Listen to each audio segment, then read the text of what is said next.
the capital involved in being a farmer is multi-millions. You're not really, there will be exceptions. So I don't want to insult some people who are really efficient with nice little niches and organic farms or whatever that have kind of found a really nice little niche. But everyone can't do that. A niche isn't a niche if everyone starts doing it, right?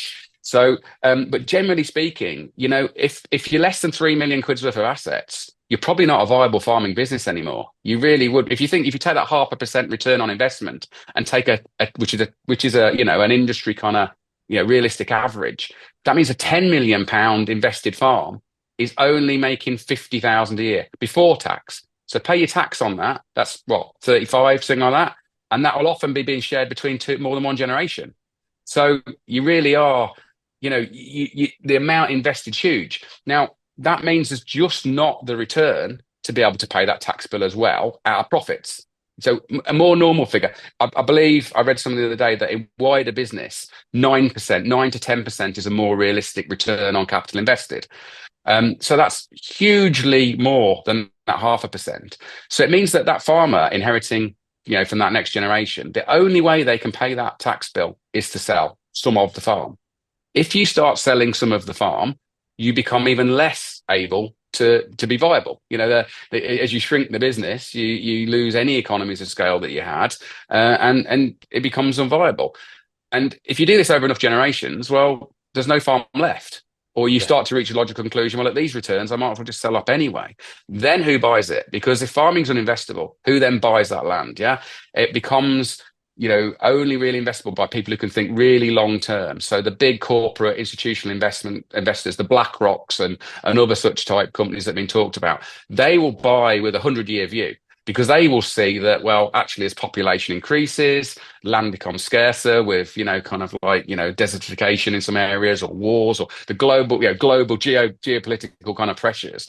They will see that, at some point in the future, actually, food's going to get the supply and demand curve starts to cross over.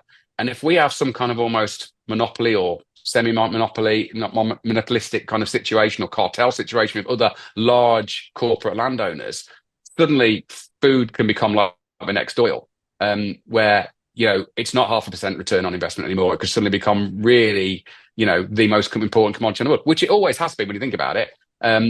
One thing none of us can do without is food.